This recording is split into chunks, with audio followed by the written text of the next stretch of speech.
It's a great day to be rich. Say it with me. It's a great day to be rich. Say it one more time to lock it in. It's a great day to be rich. Realize I am consciousness happening. I'm Vivian Rich, your host here at Live Richer with Ease, where we support ambitious women and the single mom entrepreneur on her journey to living richer with ease, freedom to be, the family to love, the finances to enjoy and share. Hence what we call living richer with ease. Let me ask you a quick question, rich friend. And I want to ask you to answer this in first person, okay? This is a quick question here. Where do I control instead of trust? Okay. Where do I control instead of trust? I know you're like, Vivian, if it's to be, it's up to me. So I got to control. I have to control these things here. Because if I trust other people, they may not come through. You know how that goes. We've been taught this over and over again. If you want it done right, do it exactly. Well, let me share this with you, Rich friend, a new thought, a new way of looking at that, just to expand on it. And let me ask you another question. How are you feeling as a result of handling it that way and taking that approach of control? And if it's up to you, then it needs to be done. If it needs to be done right, you get to do it. How's that working out for you? Let me just ask you a quick question. How is that working out for you? Well, here's the thing. I can recall when I was at the top of my game, per se, and most successful in life and career with multiple preschools running, a senator's proclamation in hand. And at the same time, I had my family at a distance, arm's distance. Why is that? Why did that happen? Why were they at an arm's distance? Because that was my process at that time and my belief system of maintaining control. I controlled all these things and I compartmentalized my family along with my businesses. And so therefore, my family never had the opportunity to come into the warmth and the connection of feeling my energy and knowing me as a person at that time. They knew me as a provider, which I see this happen so often as we women, we get started in these businesses. We're excited about what we're creating and we're excited about the ladder of success that we are having and the different levels that come with it. At the same time, we forget along the way why we started and we lose out on some of the people that we really started this business for. And so when we are in the position, for myself, I was controlling so much that I taught my children that if you're not controlling anything, then it's all going to go haywire. It's not going to work out for you. And I do like my control to a certain degree, ladies. And I'm not going to say that I dishonor, the control. I'm just saying it has to be a harmony in that. And that's what we're going to talk about today. And that harmony comes with embodiment, because a lot of times we're leading from a position like an outfit. It's like something we put on, as opposed to leading from who we are. And that's what I want to invite you to. Leading from who you are, as opposed to the title, the role. Because I've learned over time, when we lead by way of our titles and our roles, what happens is we become desensitized, meaning that we don't necessarily have that heart connection, which we definitely need as humans. Would you agree? That heart connection is not there. It's just a matter of, this is what I do, this is how I show up, and this is what I'm expected to do, and I'm not doing too much more than that, okay? Have you experienced that, or is that just me? So when you get in that place like that and you start to lead from that role there, what happens over time is the people that's closest to you, they see you in your best, and they see you at your worst, and they then learn how to get the best out of you by way of performing. They perform instead of connect with you, meaning they have some conversations with you. They know, okay, I'm going to just be transparent. My children know that if you talk about education, you talk about aspirations and doing something really good and changing your life, or even helping someone else change their life, my ears perk up, my eyes are in, I'm helping there, and I'm like all in with you. And that was a leading way of conversation to get their yes from me. Mm-hmm. Would you expect? I mean, is that true? Your children, your family, those that's closest to you, would you agree? They know you best, whether you are, aside from your titles and your roles outside. And so what happens is they start to perform as opposed to really connecting. And that cost me greatly later. I didn't realize it, but it cost me for a season in my parenting and in my relationship with my children, because I was actually parenting them as a leader rather than a mother. And what I come here to share with you and invite you to new ways of thinking, new ways of being, not just so much as thinking, new ways of being, is to embody. When you're comfortable in who you are, the roles can change, but you remain the same. And that's what I want to invite you into, because see, had I been comfortable in my role and in my being of who I am and who I am, that would have shown up in my businesses. It would have shown up with my family as well. So it didn't have to be a switching, role play. I know there's a term they used to call that. Put it in the chat. Hey, how are you? Thank you so much. I appreciate the prayers. So think about it was a term they used to call switching or something like that. You don't have to switch out.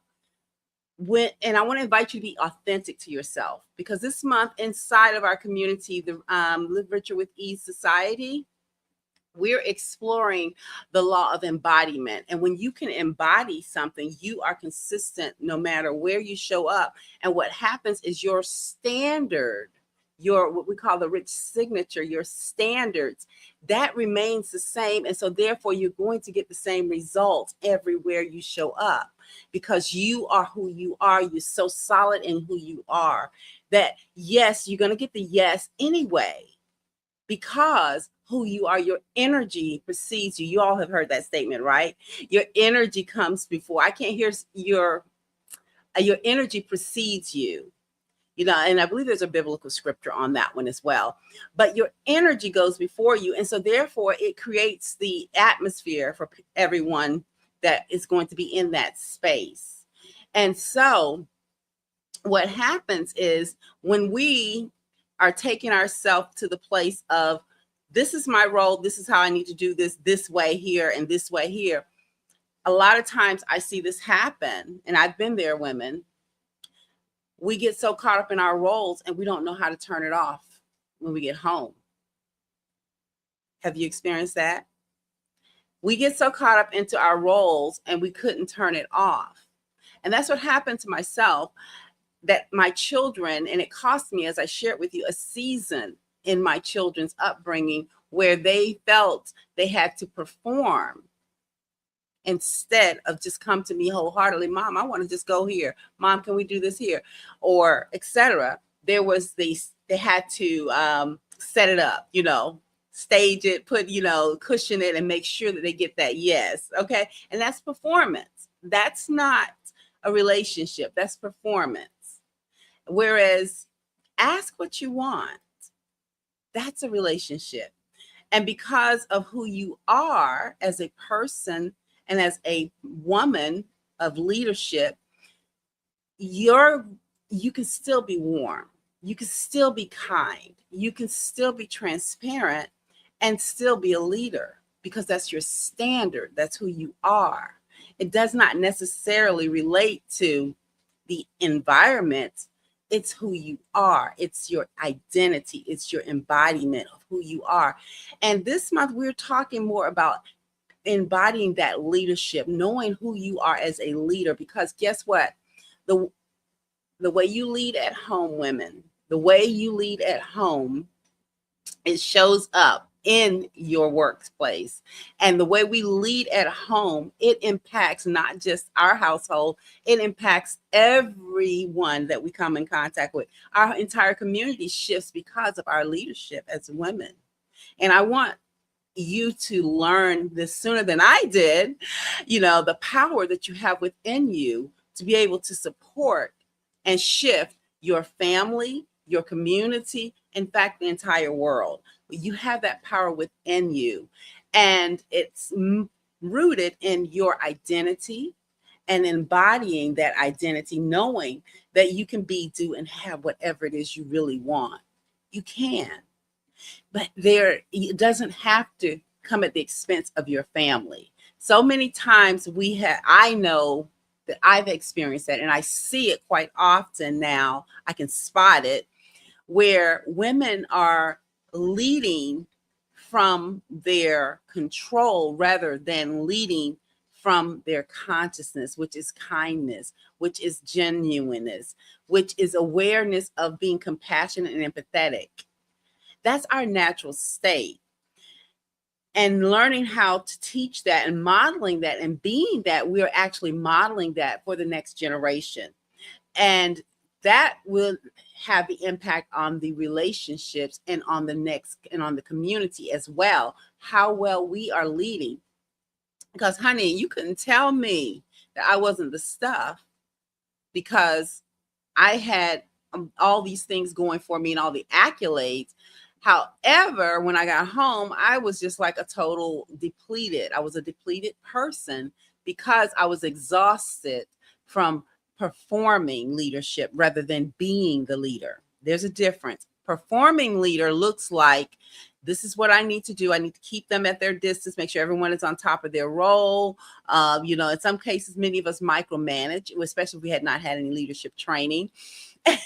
Meaning that, you're like, checklist, do this, and this, and you coming back and you got your finger on the thumb, you like following behind them to make sure they did what they said, what you told them to do, right? Or what was expected of them to do. See, that's a leadership, control leadership. When you heard what I said, when told them to do, that's control. We lead from consciousness looks like, okay, this is the mission that I would like to see. This is the intention. This is what is laid on my heart. And this is what I want to experience. And I want others to experience as well. And this is the end game where we're going. And communicating that from a heartfelt place, and asking and recognizing and calling out the talent that you see within your team and within your family members, because that's your first team. Typically, it's your family members. And you actually ask them for their support and let them know, I see that you're able to do this you do this very well. Would you be open to doing this with me and supporting me? That's bringing them on to work with you. Now, when they're actually on board with you, then you get to communicate it from consciousness. Again, these are the expectations of this particular role. And we would like for them to be done this way. And if there is a possibility that there's an opportunity for latitude to allow you to do it a different way, that's fine. But this is the end game of what we're looking for. That's how we lead from consciousness, what we want, where the end game is, and what we want, because we want a win-win all the way around for everyone. And that win-win first starts with ourselves, ladies. We get to win first in ourselves. When we're winning and we feel good about ourselves, the conversations we're having about ourselves in our head, that shows up in our leadership. It shows up. I have been in places where I have seen, you could tell, as it says, leadership comes from the top and it flows down. So once I was in an establishment and the service was impeccable. More recently, it was just like top tier all over, timely. There was constant, there was attentiveness as to how did I enjoy my meal? Where would I like to see? My water was being replenished, and all those things were happening with flow and with ease. And this was not a Michelin star restaurant at this time here, okay? This was just a regular restaurant, and they were so on point. And soon thereafter, I met the owner of the establishment. And they were just as kind and just as loving and generous and supportive and professional. Why? The staff matched the leadership. So the same is true with the family as well. And when the families that we're leading, however you show up, whatever you got going on inside of you, it has a ripple effect.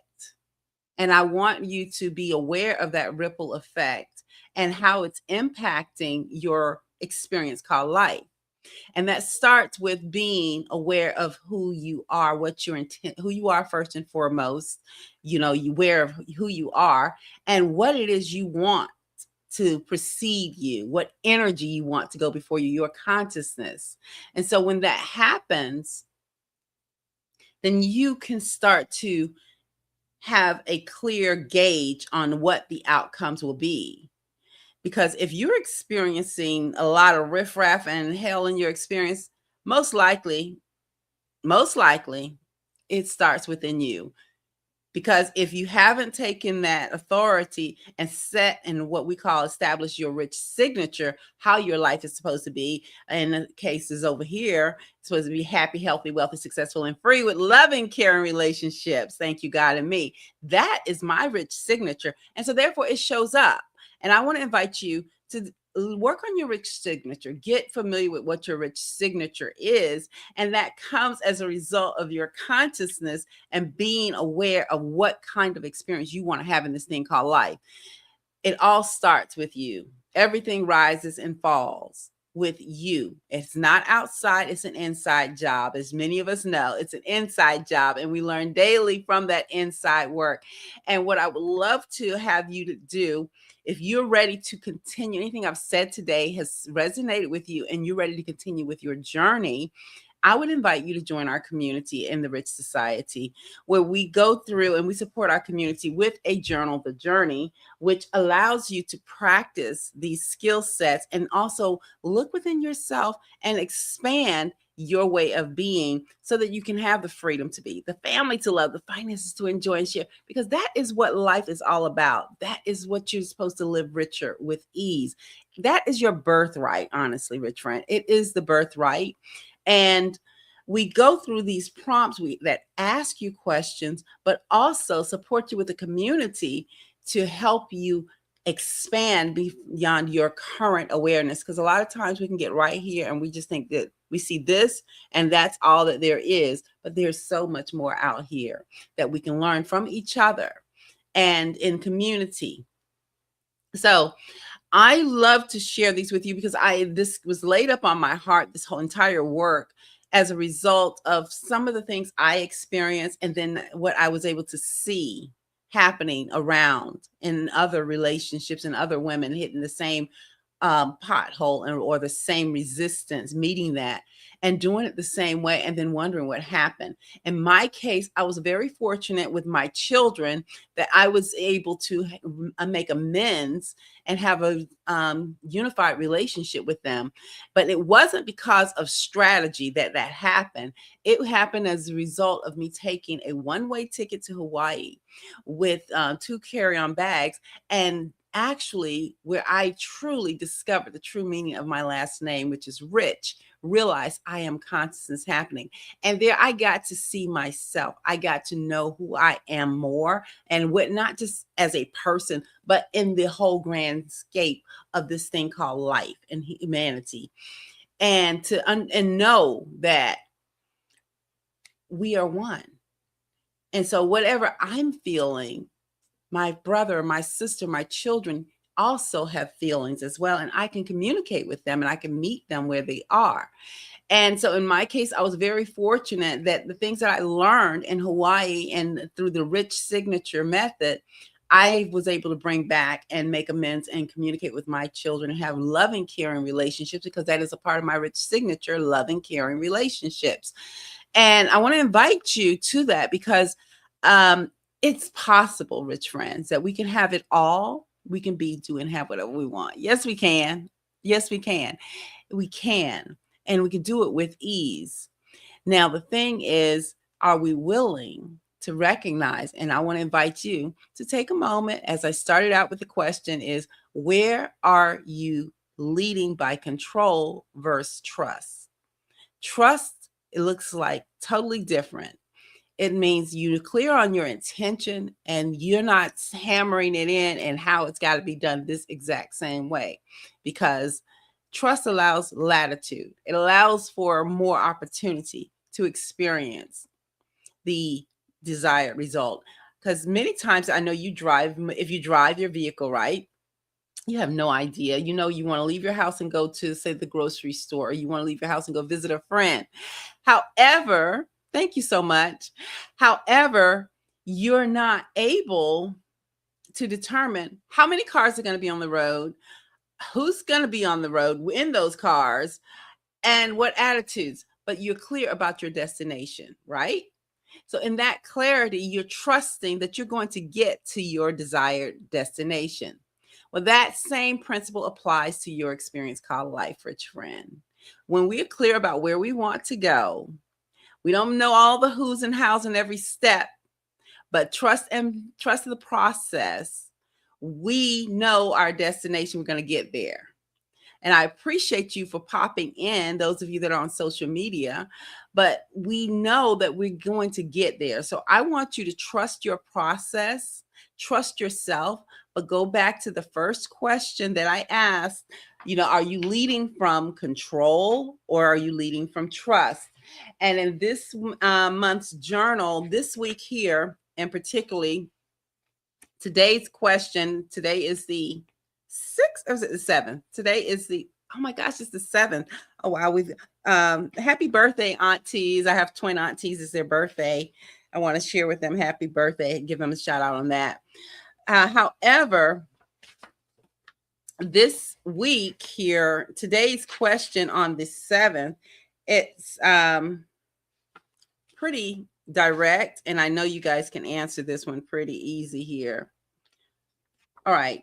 So I just have a rough draft here. I have a draft here. Okay. So write your leadership philosophy and statement. That's what it is today. What is your leadership statement and your philosophy in one paragraph describing how you lead? Why? When are you most fully yourself? See, that's what this has to be. We want you to be fully yourself, the embodiment, being all of you, not halfway, but being all of you. In whatever it is you do, and that's called being present. See, there was a season when, hello, how are you? Being present looked like I'm here physically, but my mind is over there. And that costs us relationships.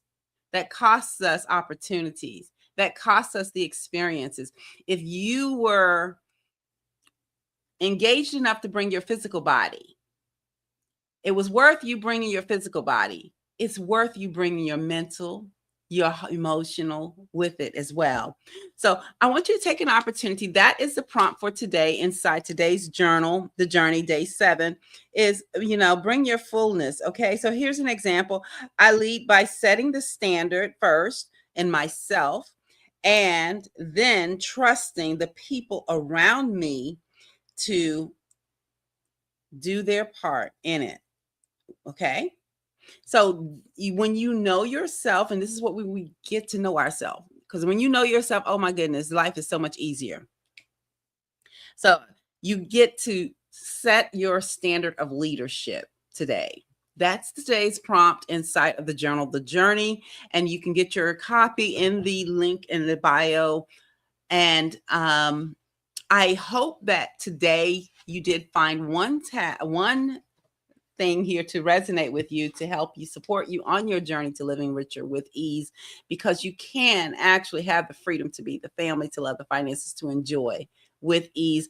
And our community, Live Richer with Ease, the Rich Society, is here to support you on the way through the journal, The Journey, which is also available at our site. And if you want the community, as well as you can grab a copy on Amazon at Journal The Journey. And until next time, rich friend, it is a great day to be rich.